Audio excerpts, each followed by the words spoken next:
मित्रांनो, चॅनेलला सबस्क्राईब केलं नसेल तर प्लीज आधी चॅनेलला सबस्क्राईब करा।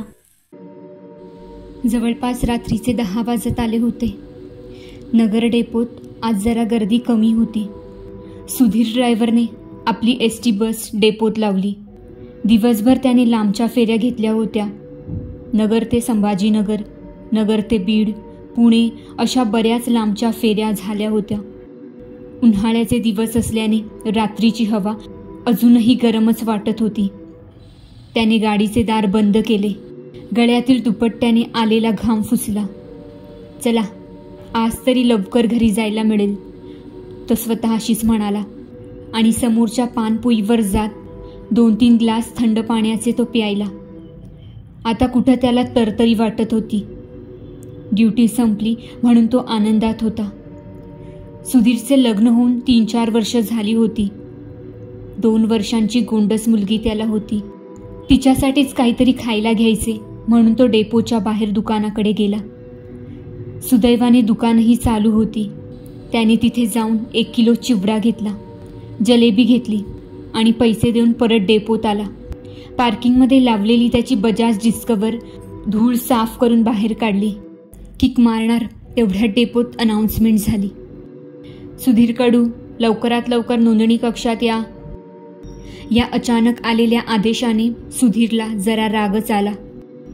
2-3 शिव्या त्याने स्वतःशीच दिल्या। त्याची ड्युटी संपली होती तरीसुद्धा त्याला पुन्हा डेपोत बोलावले म्हणजे नक्कीच एखादी ट्रीप त्याला करावी लागेल याचाच तो राग होता। त्याने तावातावातच गाडी स्टँडवर लावली। चावी काढून तो रागातच नोंदणी कक्षाकडे निघाला। जेव्हा तो तिथे आला तेव्हा त्याला सांगितलं गेलं की साहेबांनी त्याची ड्युटी एका गाडीवर लावली म्हणून आणि त्याला त्यांच्या कक्षात बोलावलं आहे म्हणून। त्याने तिथे थोडा वाद घातला, पण वरिष्ठांनी बोलावले म्हणून त्याला जावेच लागणार होते। तो वरिष्ठांच्या केबिनमध्ये आला। अरे सुधीर, बघ, वाईट वाटून घेऊ नकोस, पण माझ्या बोलण्याचा कदाचित तुला राग येईल, पण परिस्थितीच तशी आहे। संगमनेर जाणारी गाडी टाकळीजवळ 2 तासापासून रस्त्यात बंद पडली आहे। प्रवासी वाद करत आहेत आणि त्या मार्गाने आज दुसरी गाडीसुद्धा नाही, म्हणून आम्ही डेपोतून दुसरी गाडी रवाना करत आहोत। अहो पण साहेब, दिवसाभरापासून मी किती ट्रिप मारलेत। माझ्या ड्युटीचा टाईम संपलाय तरी तुम्ही माझीच ड्युटी का त्या गाडीवर लावली आहे? अरे आज कुठलाही ड्रायव्हर खाली नाही, बस आजच्या दिवस ही ट्रिप पूर्ण कर। हवे तर तुझ्या उद्याच्या 2 ट्रिप मी कॅन्सल करतो, मग तर झालं। वरिष्ठांच्या या बोलण्यावर कुठे सुधीरचा राग थोडा कमी झाला आणि त्याने जर वरिष्ठांचं ऐकलं नसतं तर त्यालाच भारी गेलं असतं, कारण मध्येच जर सुट्टी काढायची असती तर त्याच्या साहेबांनी त्याला दिलीच नसती। या गोष्टीचा राग त्यांनी कधीतरी काढलाच असता। ठीक आहे साहेब, म्हणत तो नाराजीतच निघून गेला। गाडीची एंट्री केली आणि खाली गाडी ठेवून तो टाकलीच्या दिशेने निघाला। आता रात्रसुद्धा चांगलीच झाली होती। शहर हळूहळू शांत पडू लागलं होतं। त्याला खिडकीतून अजूनही हवेच्या गरम झापा लागतच होत्या। समोर वाहनांची वर्दळसुद्धा कमी झाली होती। ही ट्रीप त्याच्या मनाविरुद्ध होती, त्यामुळे अजूनही तो जरा रागातच होता। गाडीचे गिअर टाकताना तो रागातच दात खात होता आणि मनातल्या मनात शिव्या घालत होता। तेवढ्यात त्याला आठवलं की आपण आज घरी फोन करून सांगितले नाही की आज घरी यायला जमणार नाही म्हणून त्याने समोर लक्ष ठेवलं आणि आपल्या खिशातून बटनांचा मोबाईल काढला आणि घरचा नंबर डायल करत फोन लावला। 2-3 रिंग गेल्यावर त्याच्या बायकोने फोन उचलला। त्याने घरी न येण्याचे कारण सांगितले। तसे त्याची आणि बायकोची जरा बाचाबाची झाली, पण शेवटी त्याने तिला कसे तरी समजावले आणि फोन ठेवला। तो या प्रवासाला खरे तर कंटाळला होता। कधी कधी त्याला वाटे की ही नोकरी सोडून एखादा धंदा चालू करावा, पण हवे तितके भांडवल त्याच्याकडे नव्हते। जे मिळे ते घर खर्चातच संपून जायचे, त्यामुळे मन नसतानाही त्याला ते करावेच लागे। समोरच्या त्या अंधारात त्याला काकणेवडीचं बोर्ड दिसलं, म्हणजे पुढचा स्टॉप टाकली होतं। समोरच्या रस्त्यावर आता एकही वाहन दिसत नव्हतं, त्यामुळे गाडीची स्पीड त्याने वाढवली आणि काही अंतर कापताच समोर रस्त्याच्या कडेला उभी असलेली एक एसटी बस त्याला दिसली. पण टाकली यायला अजून 2 किलोमीटर तरी बाकी होतं आणि साहेबांनी सांगितल्याप्रमाणे जी बस बंद पडली होती ती टाकलीच्या पुढे होती. मग ही बस कोणती होती? ती बस आता जवळजवळ येत होती. तेवढ्यात त्याचा फोन वाजला आणि फोन त्या बस बंद पडलेल्या ड्रायव्हरचा होता. तो फोन काढून उचलणारच होता की त्याचा फोन अचानक बंद पडला. अरे, अचानक कसं काय मोबाईल बंद पडला? तो स्वतःशीच बोलला आणि त्याने त्याची गाडी त्या समोरच्या बंद पडलेल्या गाडीजवळ लावली. सुधीरला वाटलं की हीच ती बस असावी. त्यामुळे फोन त्याने चेक न करता तसाच त्याने पुन्हा खिशात ठेवला आणि दरवाजा उघडून तो गाडीच्या खाली उतरला. समोरची गाडी अजूनही अंधारात उभी होती, पण गाडीच्या बाहेर एकही प्रवासी, ड्रायव्हर, कंडक्टर दिसत नव्हता. तो जसजसा गाडीजवळून जात होता तेव्हा सुधीरच्या लक्षात आले की गाडीत प्रवाशांची गर्दी होती, कारण गाडीमधून बोलण्याचा, हसण्याचा आवाज येत होता. सुधीर येताच सगळे प्रवासी त्याच्याकडे बघत होते आणि त्या गर्दीतून एक आवाज त्याला आला. ओ साहेब, ओ साहेब, आणली का गाडी? कधीपासून थांबलो इथे? एक माणूस खिडकीतून तोंड काढत त्याला म्हणाला. हो हो, तुम्ही बसा मागच्या गाडीत, कसा तरी बोलत सुधीर म्हणाला. त्याने असे म्हणताच त्या गाडीतील प्रवासी एक एक करून सुधीरने आणलेल्या गाडीत जाऊन बसत होते. पण जाताना प्रत्येक प्रवासी मात्र सुधीरकडे बघत जात होता. सुधीरला हेच कळत नव्हतं की हे प्रवासी असे का वागत आहेत. आणि त्यात त्याला त्या गाडीतून जळल्यासारखा वास येत होता, म्हणजे मांस, मानवी केस भाजल्यासारखा घाणेरडा दुर्गंध. त्याने पटकन आपल्या नाकावर हात ठेवला. या गाडीचा कंडक्टर कुठेच दिसत नव्हता. नेमका हा काय प्रकार चाललाय त्याच्या लक्षातच येत नव्हतं. त्याने आपला फोन काढला. त्याला उघडून बॅटरी काढून पुन्हा चालू करण्याचा प्रयत्न केला, पण फोन चालूच होत नव्हता. त्याने रागातच फोन खिशात ठेवला. आता सगळे प्रवासी त्या गाडीत जाऊन बसले होते आणि एक माणूस बाहेरच उभा राहून सुधीरकडे हसत बघत होता. त्याला पाहताच सुधीरला कसे तरीच वाटले आणि त्याने त्याच्याकडे दुर्लक्ष करत तो गाडीजवळ गेला. तसा तो बाहेर उभा असलेला व्यक्ती त्याला म्हणाला. ओ साहेब, प्रवासी रागात आहेत, काढा आता तरी गाडी, नाहीतर ते काय करतील याचा अंदाज नाही. सुधीरला त्याच्या बोलण्यावर जरा रागच आला, पण त्याचे लक्ष जेव्हा त्या सगळ्या प्रवाशांवर गेले तेव्हा तो काहीच बोलला नाही. त्याला वाटलं की या गाडीचे ड्रायव्हर, कंडक्टर बहुतेक निघून गेले असावेत आणि त्यासाठीच त्याला तो फोन आला असावा. त्यामुळे त्याने जास्त विचार न करता ड्रायव्हिंग साईडवरील दार उघडलं आणि गाडी चालू करत संगमनेरच्या दिशेने घेतली. गाडीत बसताच त्याला त्याच्या गाडीत तसाच तो जळल्यासारखा दुर्गंध येत होता. नेमका हा वास कशाचा येत आहे तेच त्याला कळत नव्हते. तो विचित्र माणूस समोरच्या केबिनमध्ये आला आणि दुसऱ्या बाजूच्या सीटवर बसला आणि त्याच्या बसण्याने सुधीरला जरा विचित्र वाटत होतं. त्याने त्याच्याकडे दुर्लक्ष करत आपल्या ड्रायव्हिंगवर लक्ष केंद्रित केलं आणि तो गाडी चालवू लागला. तो माणूस एकसारखा सुधीरकडे पाहत होता, त्यामुळे सुधीर जरा गोंधळात होता आणि त्याने न राहून त्या विचित्र माणसाला जरा खडसावले. ओ दादा, तुम्हाला माझ्याशी काही प्रॉब्लेम आहे का? कधीपासून पाहतोय, नुसते माझ्या तोंडाकडे विचित्र नजरेने पाहताय. सुधीरने असे म्हणताच तो व्यक्ती हसला आणि म्हणाला. ओ साहेब, सगळेच बघत आहेत की तुमच्याकडे, बघा. त्याने मागे इशारा केला. तसे सुधीरने सुद्धा मागे वळून पाहिले आणि पाहतो तर काय, एसटी बसमधील सगळे प्रवासी त्याच्याकडेच बघत होते. सुधीरचा एकदम जीव उडाला, कारण ते सगळे प्रवासी इतके विचित्र बघत होते की कुणालाही भीतीच वाटली असती.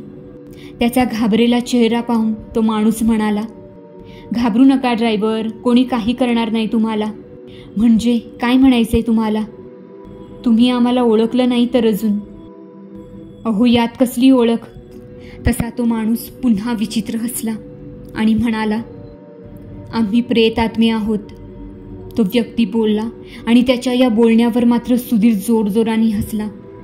ओ भाऊ, काय मस्करी करता राव. आतापर्यंत मला तुमची भीती वाटत होती, पण आता तुम्ही म्हणता की प्रेत आत्मे आहोत. हे जरा अति होतंय आता. सुधीर पुन्हा हसला. त्याच्या बोलण्यावर तो बाजूचा व्यक्ती हसला आणि काहीच न बोलता समोरच्या दिशेने पाहू लागला. काही वेळ त्या दोघांमध्ये काहीच बोलणं झालं नाही.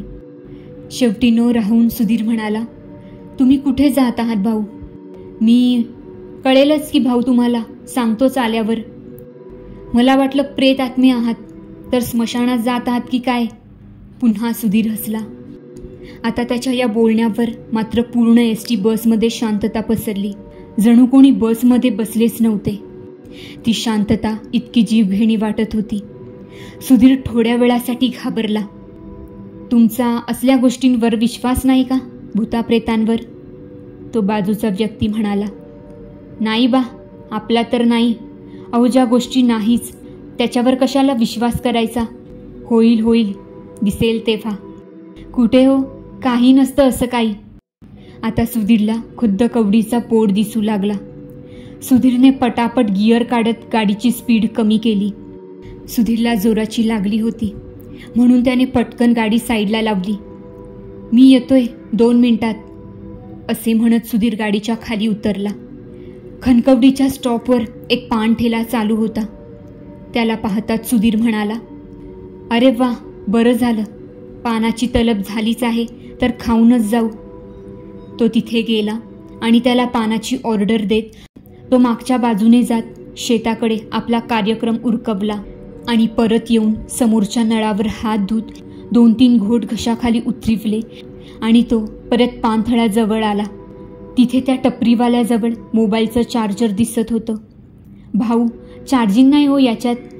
पान बनेपर्यंत लावता का माझा मोबाईल चार्जिंगला? त्या टपरीवाल्याने मोबाईल चार्जिंगला लावला आणि तो पान बनवू लागला. पान बनवत बनवत तो टपरीवाला सुधीरला म्हणाला, काय ड्रायव्हर साहेब, आज गाडी खालीच नेताय का? त्याच्या प्रश्नाने सुधीर आश्चर्यचकित झाला. अरे, मी खाली गाडी कशाला नेणार? मला काय वेळ लागलंय का? अहो साहेब, पण गाडी खालीच आहे की तुमची. काय बोलताय तुम्ही पण? सुधीरने त्याच्या गाडीकडे पाहिले तेव्हा गाडी प्रवाशांनी खच्च भरून होती आणि समोरच्या केबिनमध्ये बसलेला माणूस तेथून सुधीरकडेच पाहत होता. अरे, हा काय येडाबिदा हाय की काय? जाऊ दे, आधीच उशीर झालाय. दे मला पान आणि दे तो मोबाईल, सुधीर म्हणाला. तसे त्या टपरीवाल्याने पान सुधीरच्या हातात दिला. सुधीरने तो तोंडात कोंबला. त्याचे त्या टपरीवाल्याचे पैसे देत आपला मोबाईल हातात घेत तो बसकडे निघाला. सुधीर जाताच तो टपरीवाला माणूस स्वतःशीच म्हणाला, अजब माणूस आहे. पूर्ण गाडी खाली आहे आणि म्हणतो की गाडी प्रवाशांनी भरू नये. असे म्हणत तो टपरीवाला परत त्याच्या कामात गुंतला. सुधीरने गाडीत येताच त्याचा मोबाईल चालू करण्याचा प्रयत्न केला आणि तो चालूसुद्धा झाला. तसा त्याचा आनंद पुन्हा द्विगुणित झाला. त्याला बरीच मिस कॉल दिसली. तो ते पाहणारच होता की बाकीची लोक जोराने ओरडली, गाडी चालू करा म्हणून. तसा सुधीरने मोबाईल खिशात ठेवला आणि गाडी चालू करून पुन्हा रस्त्यावर घेतली. आता रस्ता आधीपेक्षा जरा जास्तच सुनसान वाटत होता. एसटी बस खडकवाडीच्या बरीच पुढे आली होती आणि तो बाजूला बसलेला व्यक्ती म्हणाला, ड्रायव्हर, थांबवा इथे गाडी. इथेच उतरायचे आहे आम्हाला. त्याने तसे म्हणताच सुधीरने गाडी थांबवली. सुधीरने खिडकीतून 4ही बाजूने पाहिले. सगळीकडे अंधार होता. इथे या अंधारात उतरणार तुम्ही? हो, इथेच. ते तिकडे गेले ना की तिथे स्मशान आहे, तेच आमचे घर. अहो, बस करा की ही मस्करी आता तरी. अशा भयानक रात्री असे काही बोलू नये. तो व्यक्ती फक्त विचित्र हसला आणि आता मात्र सुधीरला भीती वाटू लागली आणि जोरात त्याचा फोन वाजला. त्याने पाहिले तर त्याच्या साहेबांचा फोन होता तो. त्याने पटकन फोन उचलत कानाला लावला. अरे सुधीर, फोन का बंद करून ठेवला होतास? किती फोन करतोय मी. माफ करा साहेब, फोन बंद होता चार्जिंग नसल्यामुळे. बरं, मला सांगायचं होतं की ती जी बंद पडली गाडी होती ती चालू झाली आहे आणि ती संगमनेरकडे रवाना झाली आहे. तू गाडी परत डेपोत घेऊन ये. साहेबांच्या या बोलण्याने सुधीरला जोराचा धक्का बसला. तो स्वतःशीच म्हणाला, जर ती गाडी प्रवासी घेऊन निघाली तर हे प्रवासी कोण आहेत? त्याने वळून त्या व्यक्तीकडे पाहिले तेव्हा सुधीरला तरतरून घाम फुटला, कारण तो व्यक्ती आता माणसासारखा दिसत नव्हता. असं वाटत होतं की कुठल्या तरी आगीत त्याचा चेहरा, अंग भाजले असावे. त्याचे ते बाहेर आलेले मोठे डोळे, आतमधील डोक्याची कवटी स्पष्ट दिसत होती. आणि आता तो सुधीरकडे पाहूनच हसत होता. आणि त्याचे विद्रूप हसणे पाहून सुधीर लटपट कापू लागला होता. आता तो जळलेला माणूस उठून उभा राहिला आणि सुधीरला म्हणाला, काय ड्रायव्हर, झाला का विश्वास आता तरी? त्याचे ते घोगऱ्या आवाजातील बोलणे पाहून सुधीर सुन्न पडला होता. त्याने मागे वळून पाहिलं तेव्हा त्या एसटी बसमधील सगळ्यांचे चेहरे विद्रूप होते, भयानक होते आणि सगळ्यांचे लक्ष सुधीरकडेच होते. ते एक एक करून गाडीच्या खाली उतरले आणि समोरच्या त्या अंधारात जाऊ लागले. सुधीर अजूनही सुन्न होऊन त्या दृश्याकडे पाहत होता आणि त्याच्या मनात ते विचार घोळत होते. म्हणजे तो पानपट्टीवाला खरे बोलत होता तर गाडी त्याला खालीच दिसत होती, कारण गाडीमध्ये प्रेत आत्मे बसले होते. त्याचे डोके गरगर फिरत होते आणि त्याच्या डोळ्यासमोर अंधारी येऊ लागली.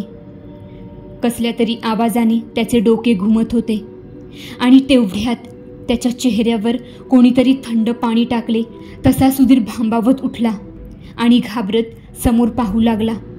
सकाळ झाली होती आणि त्याची एसटी बस रस्त्याच्या मधोमध उभी होती आणि गाडीच्या भोवती बरीच गर्दी जमली होती. त्यावर गर्दीतला एक म्हातारा म्हणाला, काय हो ड्रायव्हर, रातच्याला जास्त घेतली होती का? त्यावर सुधीर स्वतःला सांभाळत म्हणाला, नाही नाही काका, मी मद्यपान करत नाही. अच्छा, मग ही गाडी अशीच मध्यात टाकून का झोपलाय? मागच्या गाड्यांना त्रास होतोय, तो म्हातारा म्हणाला. आणि त्यानंतर सुधीरने त्याच्यासोबत घडलेले सर्व प्रसंग जसेच्या तसे सांगितले. ते गर्दीतील लोक ऐकताना कधी भीतीने गारठून उठत तर कधी आश्चर्यचकित होत. सुधीरचे बोलणे पूर्ण झाल्यावर तो म्हातारा त्याला म्हणाला, बरीच वर्ष झालीत त्या टकडीपुढे एक मोठा बसचा अपघात झाला होता. त्यातच ती बस जळून खाक झाली आणि त्यात प्रवासी सुद्धा. तुम्हाला दिसलं ते फारच भयानक होतं. घाबरू नका, देवाची कृपा म्हणून तुम्ही वाचलात. त्या सगळ्यांचे आभार मानून सुधीरने गाडी चालू केली आणि नगरच्या दिशेने